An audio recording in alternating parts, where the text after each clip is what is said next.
Gusto kong malaman mo na masakit din para sa akin nakikitang nasasaktan ka. Kung ano man ang problema niyo ni Gerald, sana maayos pa. Gusto ko lang sana humingi ng sorry sa'yo sa nagawa ko. Ayoko lang mawala yung best friend ko eh. Baka naman maiyak ako niyan. Talagang gusto kong tutukan ang pagbubuntis ni Betsy. Kaya lang parating nangingibabaw yung mga ginawa niya noon. Ako ang magbabantay dyan kay Betsy. Sisiguraduhin ko na hindi niya pwedeng gamitin yung pagbubuntis niya para lang magdrama-drama siya just to get what she wants. Pinirma ko na yung divorce papers.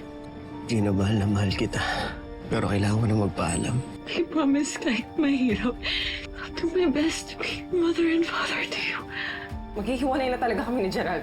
Ano, happy ka na? Sinira mo yung kasal namin? Eh, hiwalayin din naman ako ng daddy mo. Deserve mo yan! Araw-araw niya namang ipinamumukha sa akin at sinasampal na temporary lang yung pagtira ko dito. Dapat lang!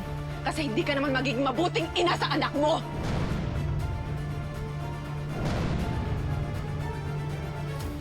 Sobra ka naman. Sakit mo naman magsalita. Paano mo naman nasabi na hindi ako magiging mabuting ina? Eh, hindi pa nga siya pinapanganak, pero mahal ko na siya. Kaya nga tinitiis ko lahat ng pagre-reject ni Robert dahil iniisip ko yung kinabukasan ng anak ko. Hindi kaya nakaka-apekto sa pagiging buntis ni Betsy, yung pagiging cold at indifferent ko. Makaka-apekto kaya yon? Pwede. Hirap.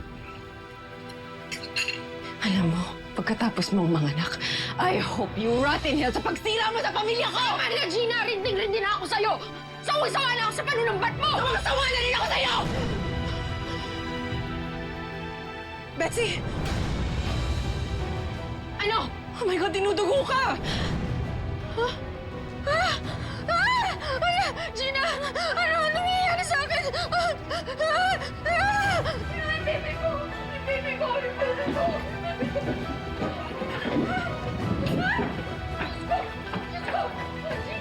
Ano nangyayari dito? Dad! Robert! Naririnig ko kayo hanggang sa labas! Spotting ako! Yung anak natin! Ano mo siya sa hospital, Dad? Bilis! Pagkita dito sa hospital! Halika, halika! Dito!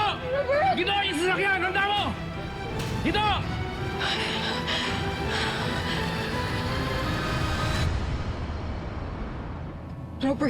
Robert, natatakot ako para sa anak natin. Paano kung mawala siya? Hindi naman ako papayag na may mangyaring masama sa anak natin, Betsy. Robert, hindi ko kakayanin pag nakunan ako. Sobrang napamahal na ako sa anak natin. Relax. Masyadong mag-alala. Everything's going to be fine. Relax ka lang.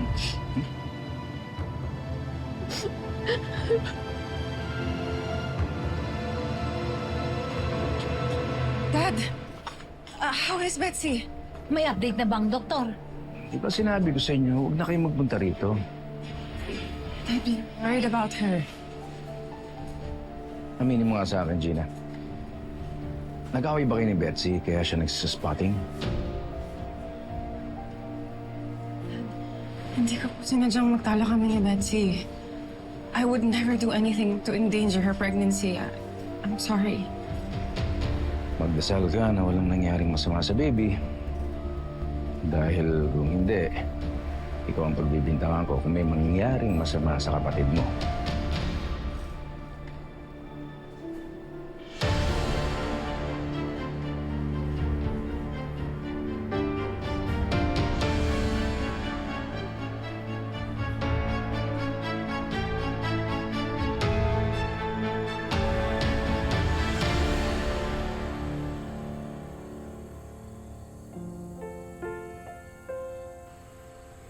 Gusto ko sana ilaban yung marriage natin.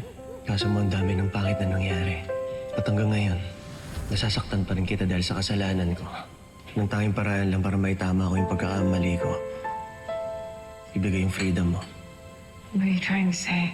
Ginawa ko na yung gusto mo. Pinirma ko na yung divorce papers. Gina, mahal na mahal kita. Kaya gusto na kitang palayain sa pagdurusa mo.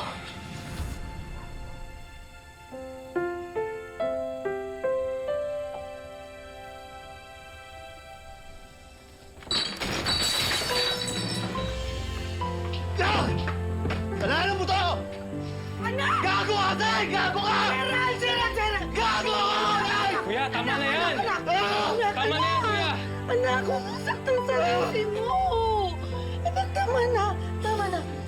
Nay! Anak naman. Kulang pa to, Nay! Anak! Kulang pa to! Kuya! Anak! Kuya! Pero tawa mo na. Tama na. Ako ang may kasalanan kung bakit naghiwalay kami ni Gina. Kung di ako nagloko, hindi kami maghiwalay ni Gina, Nay! Ako ang sumira ng pamilya ko, Nay! Ako! Anak, tama na. Tama na. Tama na, anak. Wala na yung pamilya ko, Nay. Kasalanan ko to. Ah! Tama na.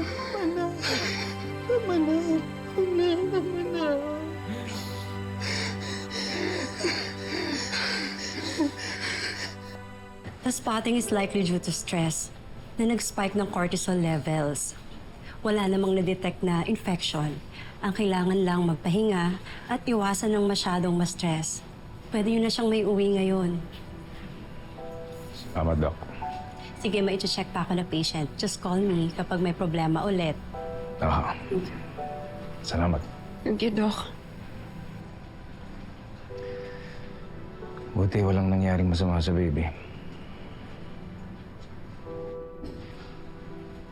Ano ba nangyari sa inyo ni Gina? Nag-away ba kayo? Kaya na-stress?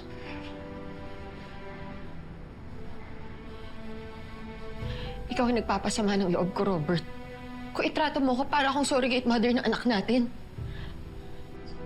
Alam mo, Betsy, gusto kong paalala sa'yo. Ikaw ang tumulak sa akin kaya ako nagkaganito. Oo, alam ko naman yun. Oo, nagkasala ako. Pinagsisisihan ko naman yun. Kaya ginagawa ko lahat para patawarin mo ako. Kulang na lang maglahad ako ng palhod eh.